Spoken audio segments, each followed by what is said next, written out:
அதில் 8. புல் உலர்ந்து பூ உதிரும், நம்ம தேவனுடைய வசனமோ என்றென்றைக்கு நிற்கும் என்பதையே சொல் என்று உரைத்தது. புல் உலர்ந்து பூ உதிரும், நம்ம தேவனுடைய வசனமோ என்றென்றைக்கு நிற்கும். இல்லை, புல்லுன்னு சொல்றது மாம்சம், பூன்னு சொல்றது மேன்மை. இந்த மனுஷனுடைய அது மேலே புல் என்னது பூ என்னதுன்னு சொல்லி மேலே எழுதியிருக்கு. அதனால மேலே உள்ள வசனங்களை பார்த்தா தெரியும். 7ஆம் வசனத்துல என்ன சொல், என் ஆவி. 7ஆம் வசனத்துல கர்த்தரின் ஆவி அதின் மேல் ஊதும் போது புல் உலர்ந்து பூ உதிரும், கனமோ புல். எதன் மேல ஊதும்போது? மாம்சத்தின் மேல ஊதும்போது. தேவ ஆவியான ஊதப்படும் நாள் அது என்ன ஆகும் அப்படின்னு சொன்னா, எப்படி ஒரு புல்லு வெயில்ல உணருதோ, பூ எப்படி உதிர்ந்து போகுதோ அது போல போயிடும். அதனால இன்னைக்கு எப்பவுமே நம்ம எதுக்காக ஜெபம் எழும்பி இருக்கிறோம், நம்முடைய ஜெப ஜீவிதம் அப்படின்னு சொன்னாலே மாம்சத்துக்கு என்னெல்லாம் தேவை அதை மையப்படுத்தி தான் நம்ம ஜெபித்துக்கிட்டே இருக்கிறோம். நமக்கு ஒரு சத்தியம் சரியா புரியவே இல்லை. இங்க வேதத்துல தெளிவா ஆண்டவர் சொல்ற காரியம் என்னது? புல்லுக்கும் பூவுக்கும் சமமானவன் மனுஷன். எப்படி புல்லுக்கும் பூவுக்கும் சமம்? புல் அப்படின்னு சொல்றது நம்முடைய மாம்சம், பூன்னு சொல்றது நம்முடைய மேன்மைகள், மகிமைகள், நம்முடைய பிரதாபங்கள், நம்முடைய ஆஸ்திகள், ஐஸ்வர்யங்கள், இதெல்லாம் பூ. ஒரு மனுஷனுக்கு பூவை போல, அதாவது அழகு கொடுக்கறது ஜீவிதம், அவனுடைய அறிவு இருக்கலாம், எல்லாமே இருக்கலாம். அப்ப ஆனா ஆண்டவர் சொல்றாரு, ஏசாயத்திற்கு என் ஆவி அவர்கள் மேல் ஊற்றப்படும் போது, ஆவி மாம்சத்தின் மேல் ஊற்றப்படும் போது, ஊதப்படும் போது, ஊற்றுகிறது வேற, ஊதுகிறது வேற. ஊதுகிறது எப்போ ஊதுவாங்க? அதாவது நமக்கு அருவருப்பா இருக்கிற சில இடத்த ஊதி தள்ளும், நமக்கு வேதனை உண்டாக்குற இடத்த ஊதிக்கிட்டு இருக்கோம். அப்போ ஊத்து எப்போ வரும்ன்றதும் புரிஞ்சுக்கிடணும். இங்க ஊற்றப்படும் சொல்லல, ஊதுகிற போதுன்னு சொல்லிடும். அப்ப அருவருக்கிற இந்த மாம்சம் அசிங்கமான இடம். சில ஏதாவது நம்ம கை கொண்டு கூட தட்டாம சில அசிங்கங்கள் ஒட்டும் போது ஊதிடும். எதுக்கு ஊத்துறோம்? அந்த அசிங்கம் நம்ம மேல ஒட்டக்கூடாதுன்னு ஊதுறோம். அதே போலதான் தேவனுடைய ஆவி ஊதுகிறது எப்போ ஊதும்? இந்த மாம்சத்தையும் இந்த மாம்சத்தின் மேன்மையும் அவர் ஊதுகிற நேரத்துல எல்லாம் ஆயிரும். அப்போ இன்னைக்கு இந்த ஜெப வேளையில ஒரு காரியத்தை திட்டமா புரிந்து விட வேண்டியது, நம்ம எல்லாரும் எதுக்கு மையப்படுத்ததான் ஜெபிக்கிறோம்? சரீரத்துக்கு பலவீனம் சொன்னா பயங்கர கார்ச்சியும் கூவையும் ஜெபமும், ஐயோ எனக்கு சுகந்தாரம்.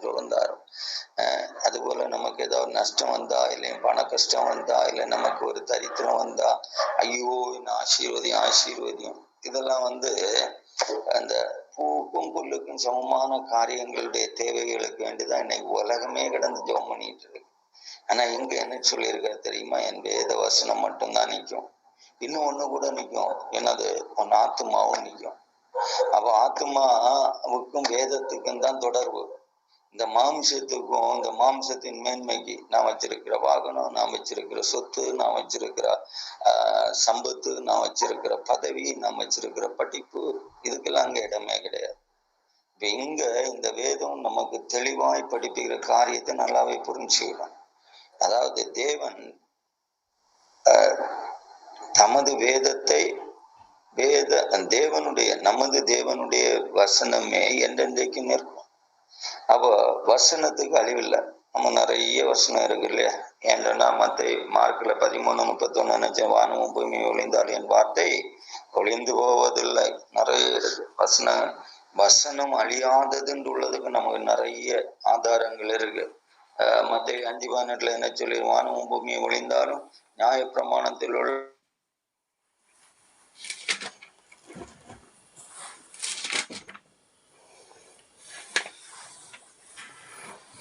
ஒளிந்து போவதில்லை என்று மிகாகவே உங்களுக்கு சொல்லுகிறேன். நமக்கு இது தெளிவான ஒரு பாடத்தை தர்றாரு. வசனம் அழியாது. ஒருவேளை வானமும் பூமி ஒளியும். இப்போ நிறைய செய்திகள் வந்துகிட்டே இருக்கு. உட்கான்னு சொல்லுவாங்க மலையாளத்துல. இப்போ தமிழ்ல என்ன சொல்றது? அதாவது விண்கற்கள் பூமிக்கு நேரா வந்துட்டு இருக்கு. இந்த வருஷம் ஒரு வேளையில கடல்ல அந்த விண்கல் விழுந்தா சுனாமி மட்டுமல்ல, கடல்ல தண்ணி இல்லாம எல்லாமே என்ன செய்திடும், கொண்டு போயிடும். இப்படி நிறைய விதத்துல இந்த உலகத்துக்கு அழிவு இருக்கு மண்ணுக்கு. ஆனா அதே வசனத்துல நீங்க வாசித்தீங்கன்னா 119 சங்கீதத்துல நம்ம வாசிக்கும் போது 89-91 கர்த்தாவே உமது வசனம் என்றென்றைக்கும் வானங்களிலே நிலைத்திருக்கிறது, பூமியில இல்ல. அதை புரிஞ்சுக்கிட்டான். அவருடைய வசனம் வானங்களிலே நிலைத்திருக்கிறது. உங்களுடைய உண்மை தலைமுறை தலைமுறையாக இருக்கும்.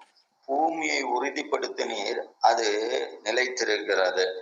உம்முடைய பிரமாணத்தை, பூமி என்னத்துக்கு நிலைச்சிருக்கு, உம்முடைய பிரமாணத்தை நிறைவேற்றும்படி அவைகள் இந்நாள் வரைக்கும் நிற்கிறது. சமஸ்தமும் உம்மை சேவிக்கும். பூமியில உள்ளது எதுக்குன்னு சொன்னா ஜீவன் உள்ள தேவனை சேவிப்பதற்காக தான். பூமியும் சரி, பூமியில ஜீவிக்கிற ஜீவன்களும் சரி, பூமியில உள்ள மனுஷனும் சரி, எதுக்காக இந்த பூமியில இருக்கிறான்? அவருடைய வசனம் வானத்துல தான் நிக்குது. ஆனா அவருடைய வசனத்தை நிறைவேற்றுகிற இடம் இந்த பூமி. இந்த பூமி அவரை நிலைப்படுத்தி வச்சிருக்கிறது எதுக்காக? அவரை சேவிப்பதற்கு, அவருக்காக. அதனால இங்க என்ன சொல்லப்பட்டிருக்கிறது அப்படின்னு சொன்னா, ஆண்டவர் என்ன செய்ய போறாராம், இந்த அவருடைய ஆவியை ஊத போகிறார். அந்த ஆவியை ஊதுகிறது இல்ல, ஆவியை ஊற்றுகிற அனுபவம் வேணும். ஜெபிக்க வருகிற நம்ம ஆண்டவரை மேலும் ஆவியை ஊதும் சொன்னா அதுக்கு அடுத்து என்னது, என்ன அழிச்சிடும். ஆண்டவரே உடைய ஆவியின் மேல் ஊற்றும் அப்படின்னு சொல்லக்கூடிய ஒரு அனுபவம் தான் வேணும். இனி நம்ம மாம்ச தேவைகளுக்கு ஜெபிக்கிறது அர்த்தமற்ற ஒண்ணு. ஏன்னா ஏற்கனவே நம்ம படி ஆண்டவர் தான் சொல்லியிருக்கேன், முதலாவது அவனுடைய ராஜ்யத்தை அவனுடைய நீதி தேடு, உனக்கு தேவையானதெல்லாம் கொடுக்கப்படும் சொல்லியிருக்கு. ஆனா நம்ம அதெல்லாம் அந்த வசனத்தை நம்பவே மாட்டோம். நம்ம எதுதான் நம்புவோம்? ஐயோ நான் ஜெபம் பண்ணுனா எனக்கு நோய் ஆகும், எனக்கு சம்பத்து உண்டாகும், ஆஸ்தி உண்டாகும், இப்படிதான் நம்முடைய விசுவாசம். ஆனா நம்ம என்னைக்குமே நம்முடைய ஆத்மாவை வசனம் வாசம் பண்ணணும்னு நம்ம நினைச்சதே கிடையாது. ஆத்மாவுல வசனம் வாசம் பண்ணும். வேற ஒரு இடத்துலயும் வசனம் போய் இருக்காது. நம்ம எவ்வளோ படிச்சு பார்க்கிறோம், புஸ்தகத்தை படிச்சா மெமரியில ஏத்தலாம்னு பார்த்தவொன்னு இருக்காது. ஆத்மா எப்ப வசனத்தை ஏத்துது அப்பதான் வசனம் நமக்குள்ள இருக்கும். சரி, அது எப்ப இருக்கும்னு சொல்லிட்டு ஆண்டவர் சொல்லியிருக்காருன்னா, ஏசாயா 59:21 வாசனைன்னா, உண்மையில் இருக்கிற என் ஆவியும் நான் உன் வாயில அருளிய என் வார்த்தைகளும் இது முதல் என்றென்றைக்கும் உன் வாயிலிருந்தும் உன் சந்ததியின் வாயிலிருந்தும் உன் சந்ததியுடைய சந்ததியின் வாயிலிருந்து நீங்காதிருக்கும் என்று கர்த்தர் சொல்லுகிறார். இது எனக்கு அவர்களோடு இருக்கும் என் உடன்படிக்கை என்று கர்த்தர் சொல்லுகிறார். அதாவது ஆண்டவர் என்ன சொல்றாரு, ஒரு மனுஷன் என்னுடைய வாழ்க்கையில அவன் தேடி வைக்க வேண்டியது என்னது? தேவ ஆவியானவர், அவர் அருளும் வேதம். நம்ம எதுக்கு ஜெபம் பண்ணணும்னா, உங்களுடைய ஆவி எனக்கு தாரும், உங்களுடைய வேதத்தை எனக்கு தாரும், எனக்கு பணம் தாரும், எனக்கு சொத்து தாரும், எனக்கு ஆஸ்தி தாரும், எனக்கு பிள்ளைக்கு கல்யாணம் நடத்தி தாரும், என் பிள்ளைக்கு குழந்தை தாரும், என் பிள்ளைக்கு அதை தாரும், என் பிள்ளைக்கு இதை தாரும். ஐயோ என்னை இப்படி நடத்தும், என்னை அப்படி நடத்தும். அது மாம்சம், அது புல்லு, இது பூ. மாம்சத்துக்கும் புல்லுக்கும் பூவுக்கும் வேண்டி ஜெபம் பண்ணிட்டு கிடக்குறோம். புல்லுக்கும் பூவுக்கும் ஜெபம் பண்ணாத. முதலாவது நல்லா புரிஞ்சுக்க, அப்படியே ஆவியை என் மேல ஊற்றும், உங்களுடைய வசனத்தை எனக்கு தாரும். அது சந்ததிக்கும் சந்ததியின் சந்ததியின் வாயிலிருந்து நீங்காது இருக்காது. அவருடைய என்னது, அவர் என்ன சொல்றாரு, அது என்னுடைய உடன்படிக்கைன்னு சொல்றாரு. ஆவியை பெற்றுக் கொள்வதற்கு தான் ஜெபிக்கணும். காலையில எழும்பிட்டு கச்சா ஆண்டவரு எனக்கு அதை தாரும், இதை தாரும். ஆண்டவர் என்னைக்கு இந்த ஆவியை ஊற்றுகிறார், என்னைக்கு இந்த ஆவியை பெற்றுக் கொள்ள போறோம், என்னைக்கு இந்த ஆவியை பெற்றுக் கொள்ள போறோம். என்னது எனக்கு அந்த வரம் இருக்கு, இந்த வரம் இருக்கு, என்ன வரம் இருந்தாலும் பிரயோஜனம் இல்லை. வசனம் உன்னுடைய ஆவியில ஆத்மாவுல நிலைத்திருந்தா மட்டும் போதும். என் வானத்துல நிலைத்திருக்கிற அதே வசனம் என் ஆத்மாவில இருக்கணும். ஆத்மாவுல இருக்கிறது தான் என்ன செய்யும், நிலைத்திருக்கும். மாம்சத்துல இருக்கிறது ஒண்ணுமே, உலக படிப்பெல்லாம் மாம்சத்துக்குள்ளதான் நிற்கும். வேதம் அப்படி இல்லை, ஒன்னு ஆத்மாவுல நிற்கும். அப்ப ஆவியாகி ஆத்மா நமக்கு தான் தெரியுமே. நான் சொல்றது இந்த எல்லாரும் நம்ம இதுக்குதான் எல்லாம் சோப்பு போட்டு பவுடர் போட்டு நல்லா மினிக்கு நல்லா காலையில எழுப்பி நல்லா டெக்கரேட் பண்ணி ஆஹா சூப்பரா இருக்கிறேன்னு சொல்லிட்டு போறேன். ஆனா உன் ஆவி எப்படி இருக்கு? பரலோகத்துக்கு போமா, நரகத்துக்கு போமா, அக்னிக்கு போமா, நிறைய இருக்கு. பார்த்துக்கிடுங்க, ஐயோக்குள்ள எல்லாம் போனோம், நிறைய வருஷம் இருக்கு. அதுக்கெல்லாம் நான் போற நேரம் இல்லை. அதனால காலையில ஒரு 3 காரியங்களை தெளிவா சொல்றேன். காலையில் ஒவ்வொரு நாளும் ஜெபிக்கிறோம். ஜெபம் நல்லது. பல காரியத்தை குறித்து நம்ம ஜெபிக்கிறோம். ஆனா ஆண்டவருடைய வசனம் திட்டமாய் சொல்லுது, பூமியில அது அந்த உலகத்துல அழியாத ஒண்ணு தேவனுடைய வசனம். இந்த உலகத்துல அழியாத ஒண்ணு உன்னுடைய ஆத்மா. இந்த ஆத்மாவிலும் இந்த வேத வசனம், ஆத்மாவில இந்த வேத வசனம் தங்குவதற்கு வேண்டும். ஒவ்வொரு நாளும் அது வசனம் உள்ள இருக்கணும். அது ஆகாயத்துல இருக்கு வசனம், வானத்துல இருக்கிற வசனம். பூமி எதுக்கு வச்சிருக்குன்னு சொல்றாரு? சமத்துவமும் அவரை சேவிக்க வச்சிருக்கிறார். பூமியில உள்ள சகலமும் அவருடைய வசனத்தை கேட்டு அவரை சேவிக்க வேண்டி வச்சிருக்கிறார். நம்ம நினைக்கிற போல பூமியில நமக்கு ஆடம்பரம் கட்டவும், இப்ப பயங்கர கட்டடம் கட்டவும், 150 மாடிகளை கட்டி வைத்தவும் இதுக்கு வேண்டிய எல்லாம் பூமியை வச்சிருக்கிறாரு. பூமி ஆண்டவர் எதுக்கு வச்சிருக்கிறாருன்னு சொன்னா, அவருடைய வேதத்தை, அவருடைய வசனத்தை இந்த பூமியில என்ன செய்யணும்னு சொன்னா செயல்படுத்தணும். சகலமும் சர்வமும் அவரை என்ன செய்யணும்? சேவிக்கணும். அதுக்கு வேண்டிதான் அந்த பூமியை ஆண்டவர் உறுதிப்படுத்தி நிலைநிறுத்தி வச்சிருக்கிறார். ஆனா அதுவும் அழிய போகுதுன்னு உள்ளது இப்பொழுது செய்தி. சூரியனுக்கு இன்னும் ஒருவேளை 400 வருஷம் தான் என்னதோ இருக்குன்னு சொல்லி, 4000 வருஷம் இருக்கு அப்படின்னு சொல்றான்.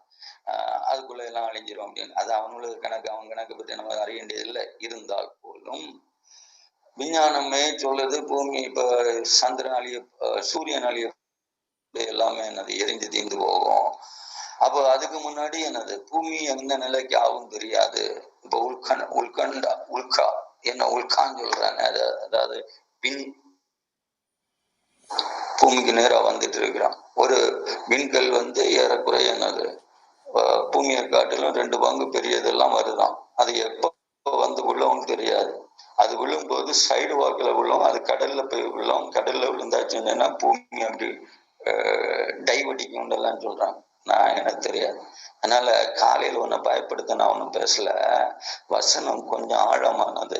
வசனத்தை கொஞ்சம் நெருஞ்சாரமா விளையாடிட்டு இருக்க. வசனம் பேசினா உனக்கு ஏனதான ஒன்று இருக்கு. திரும்ப திரும்ப சொல்லிட்டு இருக்கிறேன். நீ உனக்கு நேரம் கிட்டால ஜெபம் பண்ணுவது, நேரம் கிட்டாத நேரத்துல உனக்கு இஷ்டத்துக்கு ஆண்டவரை தேடுறது. நீ உன் மனம் போல நடக்க எங்கி தயவு செய்து இந்த ஜெப கூட விட்டு ஓடிடு. அது இந்த நடுவுறவு ஜெபத்துல உனக்கு தோணுனா ஜெபம் பண்ண வருவ, இல்லைங்க வர மாட்டேன். அப்படிப்பட்டவெல்லாம் ஓடிட்டு. அதாவது இது நான் ஏற்கனவே சொன்னேன், ஆத்தும ரட்சைக்கு வேண்டி நடத்துகிற ஜெபம் நடுறவுல. இந்த ஜெபத்துல இந்த தாண்டோனித்தனமான ஜீவிதம் செய்யக்கூடாது.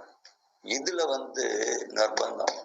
நீ ஒருவேளை பைபிள் ஸ்டடியில வந்தியா வரையிலையோ எனக்கு கவலையே கிடையாது. பகல் ஜெபத்துல வந்தியா வரையிலையோ எனக்கு கவலையே கிடையாது. நான் அதை பத்தி கண்டுக்கிடவே மாட்டேன். ஆனா அந்த நடுரவு நான் எது கிடந்து போராடிட்டு இருக்கேன். என் ஆத்மாவுக்கு ஒரு மீட்பு உண்டாகணும், ஆத்மா நித்திய ஜீவனை காணணும்னு நான் ஆசையோடு ஜெபம் பண்ணிட்டு இருக்கிற ஜெபம். இதுல என்னோட கூட நீ பங்கு. நான் எனக்கு இப்ப 12:30 இருந்து ஜெபம் பண்ணிட்டு தான் இருக்கேன். நீ உறங்கிட்டு கிடக்குற. நேரத்துக்கு எழும்பி தேடி வர.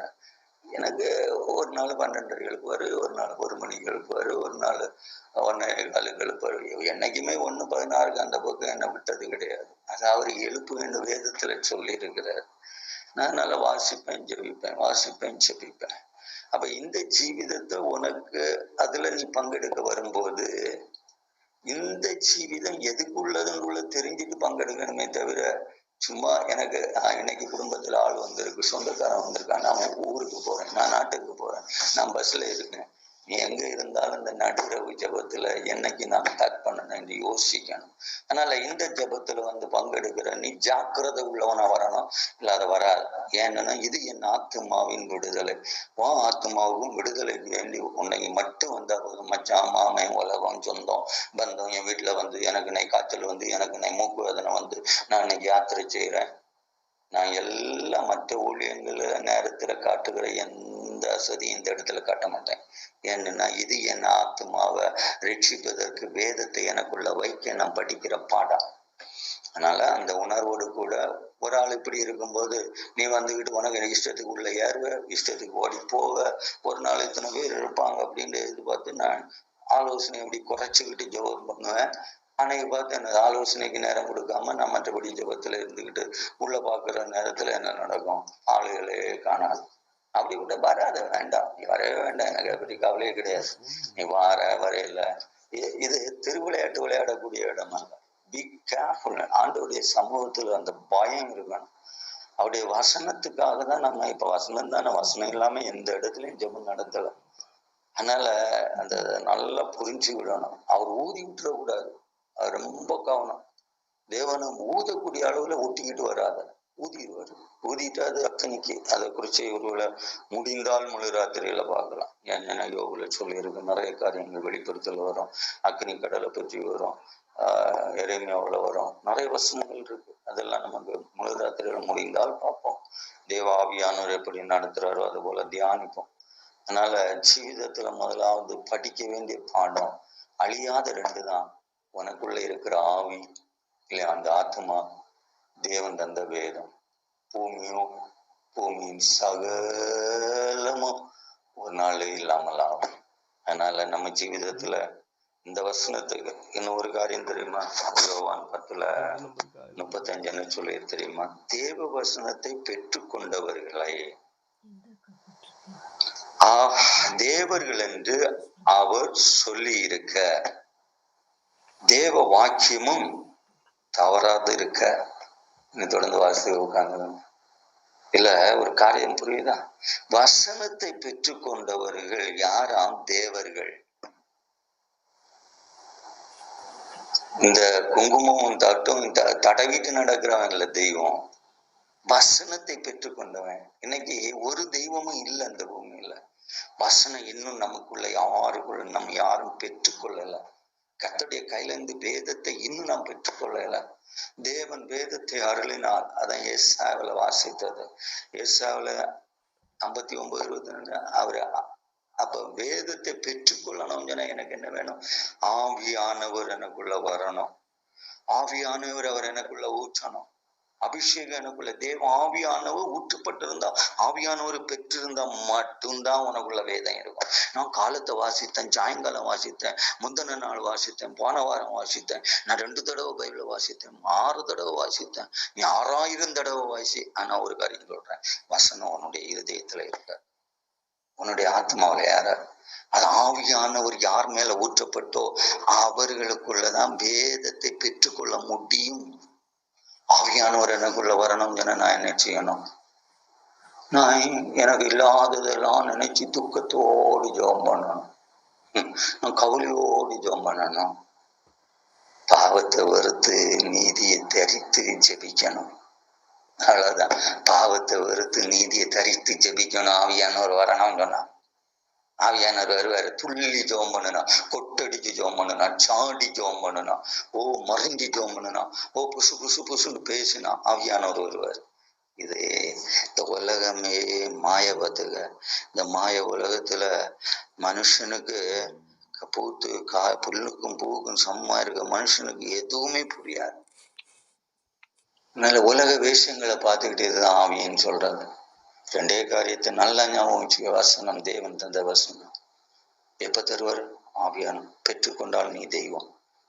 ஆமா, வசனத்தை எனக்குள்ள ஆண்டவர் அனுப்பி வச்சா இருந்தானா நான் தெய்வம். வசனம் இல்லாததுனாலதான் நான் ஒரு பாவியான மனுஷனா இந்த உலகத்துல அலைஞ்சிட்டு நடக்கிறேன். உள்ள வேதனை. வேதம் ஒண்ணு எனக்குள்ள ஒரு வசனத்தை காணாத பிடிச்சு 10 வசனத்தை காணாத பிடிச்ச உடனே இல்லை, அதை காணாத பிடிச்சா நிக்காது. ஆவியானவர் உள்ள வந்தா வசனத்தை ஊற்றிக்கிட்டே இருப்பார். ஆவியானவர் கருத்து தரட்டு.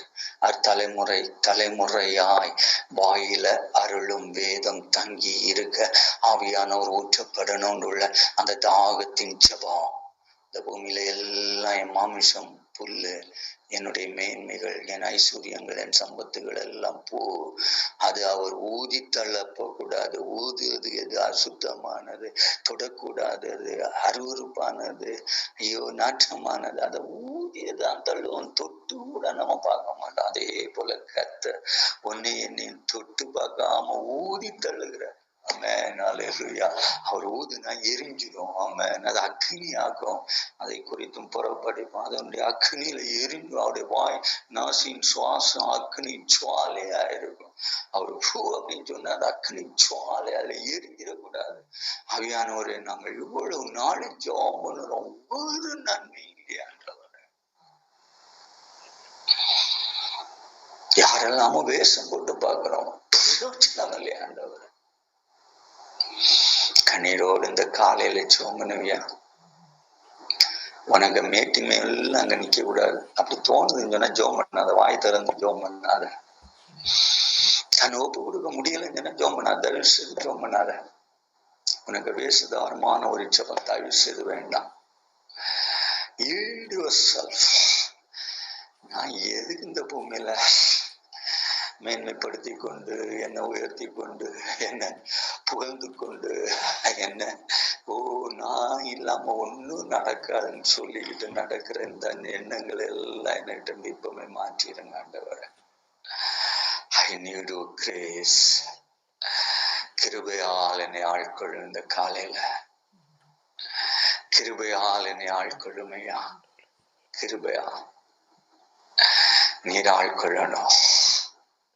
நீர் எவனுக்கு வேதத்தை பெற்றுக்கொள்ள வைத்தீரோ, யாருக்குள்ள அபிஷேகம் இருக்கோ அவர்கள் தான் வேதத்தை பெற்றுக்கொள்வாங்க. மற்றவங்க கிடந்து 2 துள்ளி சாட்டம் மரபாஜ காஜா காஜா குஜா எல்லாம் சொல்லி முடிச்சுட்டு என்ன நினைக்கிறான், அவன் பெரியவர். இன்னும் வாசனை அவனுக்குள்ள இறங்கிட்டே இருக்கும். வாசனை அப்படியே வெள்ளம் போல ஒழுகிட்டே இருக்கும். ஆவியானவர் உள்ள இருந்தா தானே வேதத்தை சொல்ல முடியும்.